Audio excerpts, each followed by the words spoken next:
Will, how you doing, man? Good to see you. Hey, welcome back to Dialed In Angling. This week we are up in Bemidji chasing giant panfish, and this is the man to do it. Will Pappenfuss, Walleye Will. This guy not only catches huge panfish, he also catches giant everything else. This is my first time chasing panfish on the ice, so I cannot wait to get after it. Let's go do it, bud.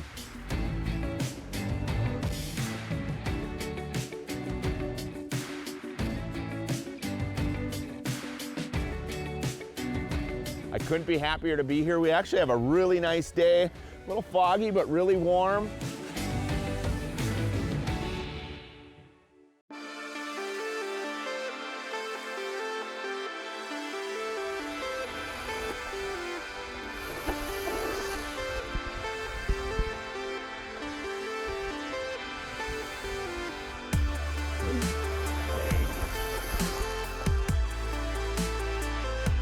Yeah, the big school's right behind you. How far back? Right there. Holy cow, there's a lot of them. Hooked up, that's a good one. Good one? I just literally just panned over and they were sitting between two holes. I'm like, well, they're going either that one or this one. I think I picked the right one. I love it. You can just drop in and you're right on them. Crappie. Oh, it's a crappie. Ooh, even better. Heck yeah. Come here, Betty. Open your mouth for me. Nice fish too. Yeah. Take those any day of the week. Yeah, he's not super long, but gosh, that's a nice fish anywhere you go. Oh my gosh, yeah. 13-inch crappies all day long, my friend. Can't complain. We're cooking now. We got a lot of holes punched and we kind of spooked them right away, but we know there's a lot of fish cruising through here, so it's just a waiting game and wait them out, and these are definitely the fish to wait for. So we're not going to catch a lot, but the ones we're going to catch are pretty nice. It's coming up. Oh, he's already wrapped around my deucer. Oh my Lord. That is a true giant. That feels good. Ooh. Will's like, get ready, they're coming your way. He was not lying. That's an absolute beast.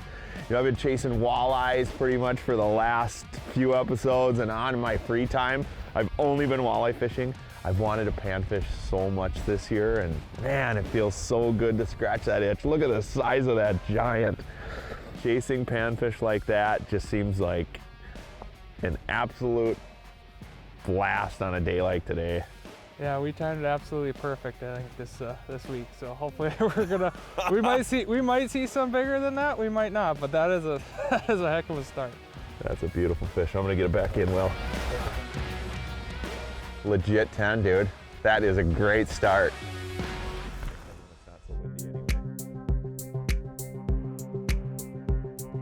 Oh, there's nothing I'd rather be doing today than chasing giant panfish. Will's on him. Got him. Ooh. Hooked up? Hooked up.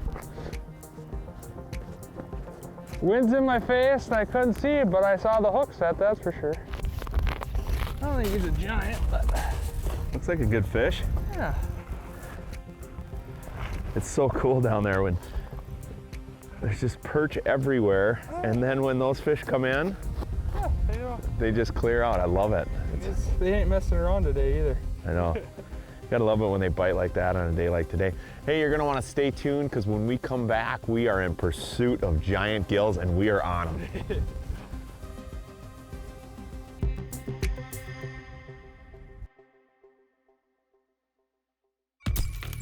Dialed In Angling, brought to you by Strike Master, Rapala, L&M Fleet Supply and DeWalt, and by Coors Light.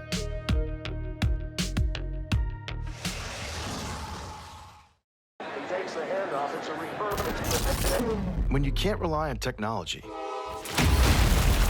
can rely on Mountain Cold Refreshment. Dave's back on. Coors Light. Choose chill. The lakes are locked. It's time to unlock them. No matter your mode of transport, your quarry, it takes a hole, the right hole, in the right spot, at the right time. Oh man, look at that.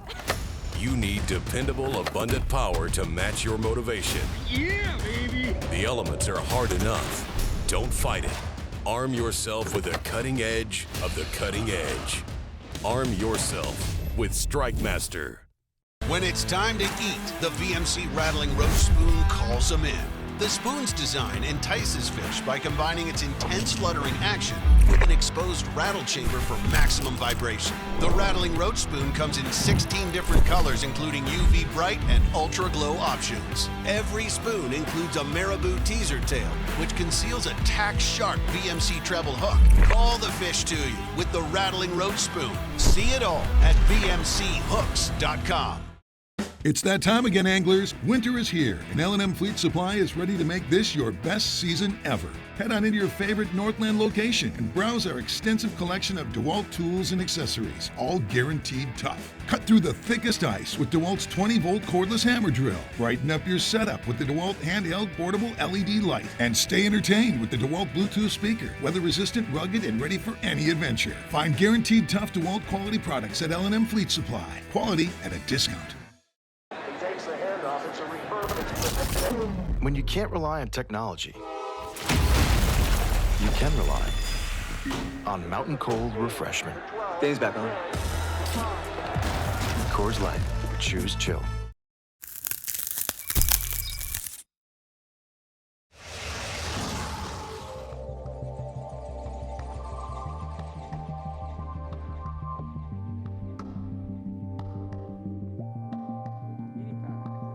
Oh, hold on.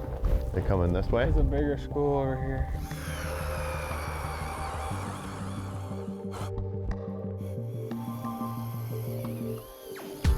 Yeah, drop down. Did they move? No, drop her down.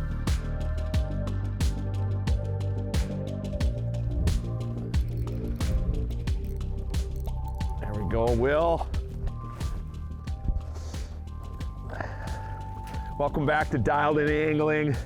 We're in northern Minnesota chasing panfish, and not only panfish, bluegills, crappies, giant panfish in northern Minnesota. I'm fishing with my good buddy, Will Pappenfuss.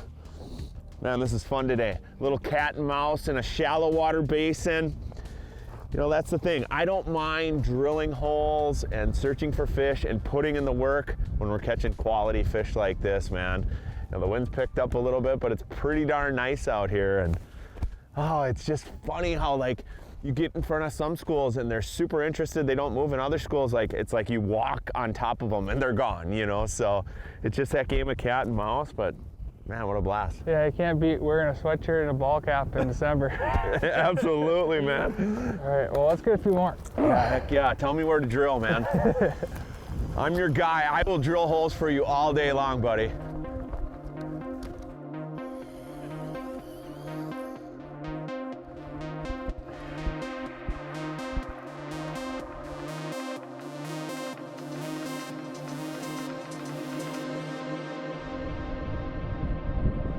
Got him. Whew.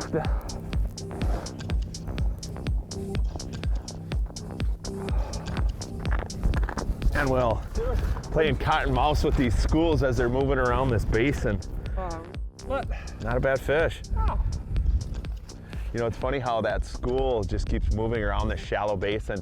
You know, it's almost like we're catching our tails, but that's pretty typical for pan fishing. I don't care if you're chasing crappies or bluegills. When you're chasing them out in the basin, you know, they're panfish, right? They're always on the move, they're feeding, they're moving, but they're also spooky from the noise, and they're just doing their own thing, you know. Will's like, jump in that hole, and as the school is moving, he's trying to anticipate them, so he got right in front of that school and dropped down and popped that one. That's great. Yeah, early ice can be one of the toughest times to get on top of them, but at least we have a little bit of cloudy ice on top, and we got a little bit of snow.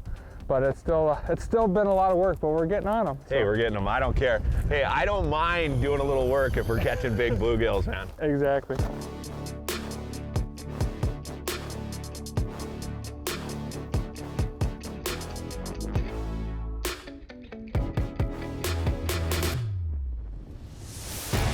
There he is. Landed right on top of him, Will. I could see the school moving as I was dropping my jig down. I had the deucer pointed and I watched him come squirting by and one stopped and I was like, oh, and you set the hook. Ooh. Nice big crop. Hey, you're gonna wanna stay tuned. We have a lot more dialed in angling when we come back. Will and I are chasing fish all around this shallow basin, and they're absolute giants. So stay tuned for more dialed in angling.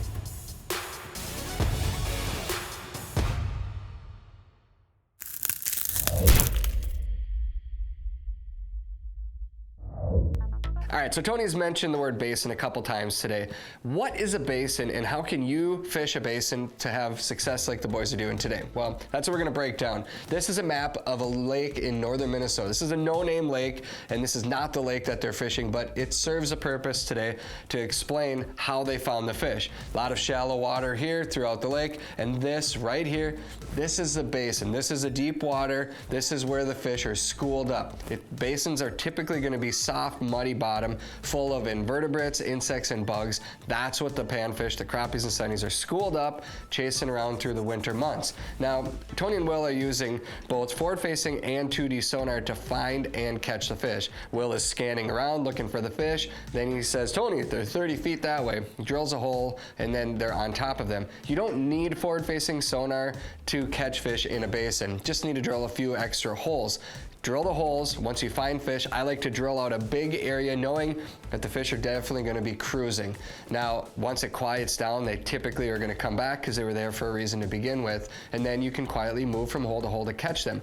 They will move throughout the basin at different times of the day in different parts of the winter. Sometimes they might be in the middle, they might be on the edges. That's why you want to stay mobile to really get a lot of action every single day. You don't know where they're going to be in a basin because they're roaming out there. You stay mobile, you will catch them. But remember, big bull bluegills are very fragile. Once they're gone in a system, they're gone forever. So practice catch and release, and they'll be there for years to come. Dialed In Angling, brought to you by Strike Master, Sportsman's Guide, Devil's Lake, North Dakota Tourism, and by Skidoo.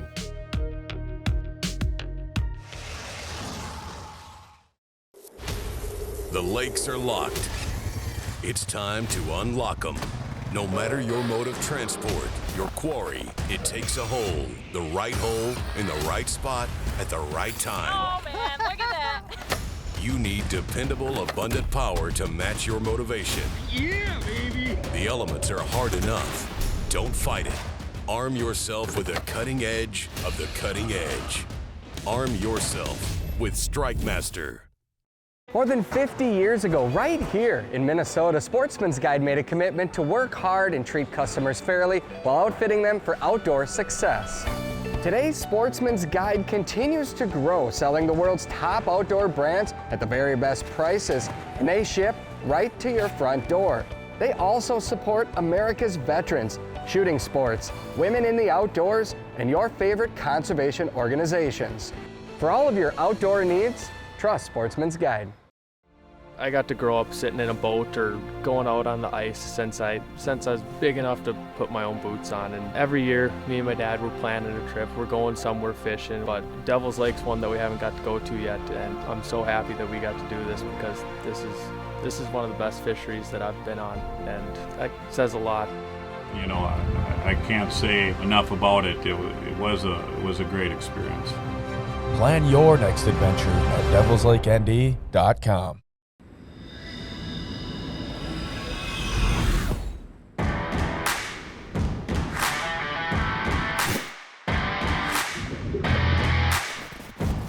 There's the fish right there.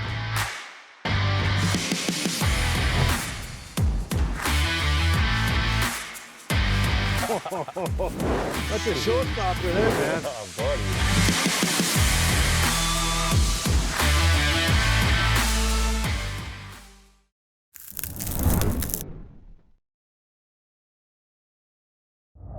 everybody. Happy holidays. Bill Shirkin with today's Ice Report. You know, we're going to focus on Minnesota fishing today. Down here in the Twin Cities, people are catching fish. DH Bait reports 6 to 8 inches of decent ice in most of the bays on Lake Minnetonka, but they are still warning people to stay off the main lake for a few more days. Smaller lakes in the area, they're reporting up to 10 inches of fishable ice. Okay, let's get up north where Rapala Pro staffer Jamie Dittman is keeping an eye on both Mille Lacs and the Brainerd Lakes area. Mille Lacs is looking good.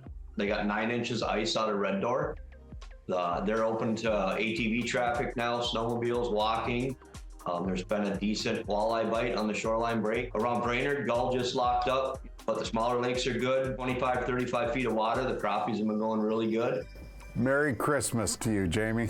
Okay, time to head a little further north where Josh Bullivant with Trapper's Landing has the hot spots up in the Walker area. Anglers are finally now starting to get out on their side-by-sides. Resorts are starting to open up in the area, so we're looking really good. The shallower sides of Leech Lake, Winnie, and even Cass, we're seeing anywhere between like 12 to 13 inches of ice, as much as 15 on those.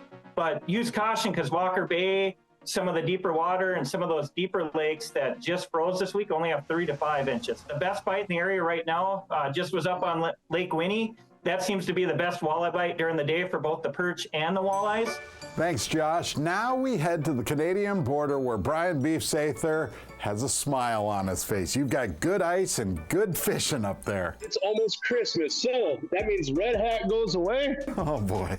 Elf hat comes on for this episode, so here we go. We have ice. Ice conditions are phenomenal. Like this fish right here and all the rest of them. The rattling roach spoon is on fire up here. The morning bite's been really good this year, which is awesome. Lake of the Woods, it's a daytime bite too, so you can come up anytime during the day. We even got perch going now. Hey, have a great Christmas. We will be back next week with one more ice report before we meet the new year.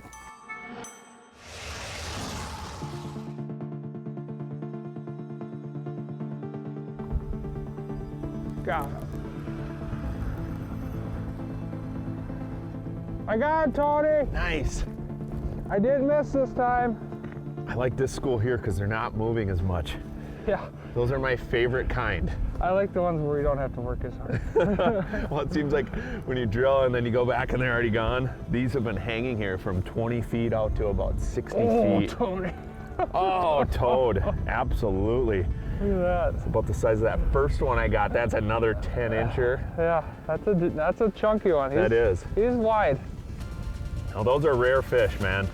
Bluegills of that caliber are so rare. That's why I don't mind putting in work for fish like that. That is an absolute beast. Yeah, exactly. Yeah, it's really important to put these girls back because they're rare and it takes a long time for these things to grow. So the best part is to throw these things right back where they came from. Heck yeah, man. Nice fish. Here we go, here we go, here we go, here we go. A little better one? Yeah, not bad, man. Get my gloves off here. Oh, not a giant, but a really nice gill. Pretty good looking fish, man. Yeah. There's 2 of them down there. That one came in and bit. Wow, not a bad fish, huh? Still mad. I'm gonna get this one back in. Wow. Decent fish. Good looking gill. You know, just using light tungsten jigs today, going pretty simple. I'm actually kind of loading my old wax worms on. Like as soon as they get mushed, I kind of build a collar right behind my tungsten jig, and then I put a fresh waxy on. I don't know if that makes a difference or not, but it seems like it gives it a little more body on the bait, you know, since we're just using just plain tungsten with wax worms. And then I kind of fish the other one on where I roll the tail up. I like to keep the tail upward like that. So I've got my tail up and then I've got kind of a mixture of a few other wax worms as sort of like a built up collar. And then when I drop it in the water column, it seems like that tail sits up high and almost looks like an invertebrate. Kind of almost fed this one like a linger rig, Tony. Give him a little line. Give him a little line and let him play with it a little bit. Oh, that's a tall one. That's a dandy. Woo. Oh, he's coming up. That's a nice fish.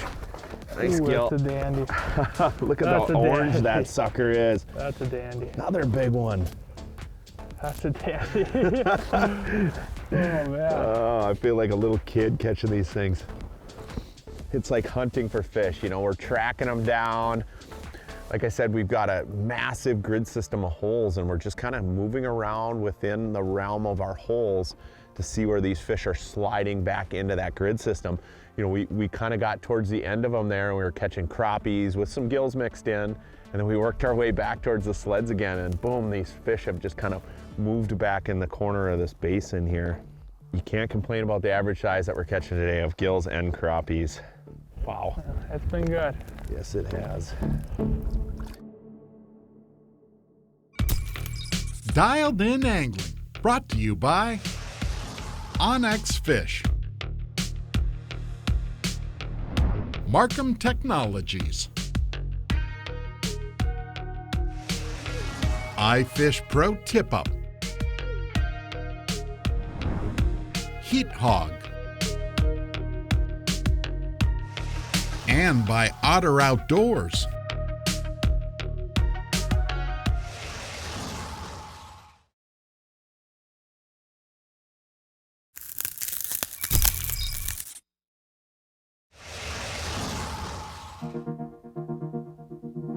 There he is. There he is. I'll take that bite any day of the week. Came up hard. I'm guessing crappie on this one, Will. Just the way he came up and smoked it. It's gotta be. Oh yeah, look at this donkey. Boom! Now that is a crop. You can definitely tell the difference between the crappies and the gills. A lot of these bluegills will hang a little bit closer to the bottom. They're not quite as flighty, whereas the crappies will come up and you'll feel that rod tip, you know, really bounce on there, versus the gills will kind of just grab it. You really have to kind of wait for them to load up. What a dandy. I'm gonna get this one back in. What a nice fish. Unbelievable. Chasing them around a shallow basin like this, it just doesn't get any better, especially when it's nice out and you can manage your line. You know, that's the thing is with these panfish, they bite so light. So I'm using a 3-pound Suffix line. It's advanced mono. I like using mono when I'm hole hopping outside because you don't have to worry about your line freezing up. But what I like about that 3-pound too is the fact that there's no memory in the line. You know, when I first get out, I kind of stretch out my line a little bit to make sure there's no memory. You don't want any of that memory or that coiling, because then you don't have control over the bait. Plus you can't feel the bait as well. And with these big gills and crappies, even though we're jigging that rod tip, we're barely moving it. And I want to make sure I have full control over that. Even when the wind gusts a little bit, you'll see me drop that rod tip and hold that really tight to the water. That way the wind can't catch my line. Again, having total control over that bait is really key to getting these fish to strike. Oh, here comes one. Here comes one. Come on. Come on, buddy. Got him. Oh, that's a good one. This one's a digger. I like the ones that dig good at the hole. You know, they're going to be a little bit better. What do you got? Crappie or, you know, I can't tell. Maybe a crappie. Nice crop. Nice crappie. Yeah. The school over here seems to have more crappies mixed in. Good looking fish, man. Yeah. Definitely a bluegill in this one. See him bouncing around the hole. Oh yeah, not bad. Good looking fish. There's 2 of them down there. Ooh, a digger. All my little ones went away and then this one came in. Oh yeah, I got mine too, doubled up. What a blast, man. We got big crappies, we got big panfish. You know, I was kind of expecting a tougher bite when it came to the gills, but they were smashing. I had a few that came in and hit like crappies, so we better get these guys back in the water. But Thanks a lot, Will. I've had a blast fishing with you today, buddy. An absolute blast to get on panfish like this. Hopefully we helped you get dialed in. So long, brother. Till next time.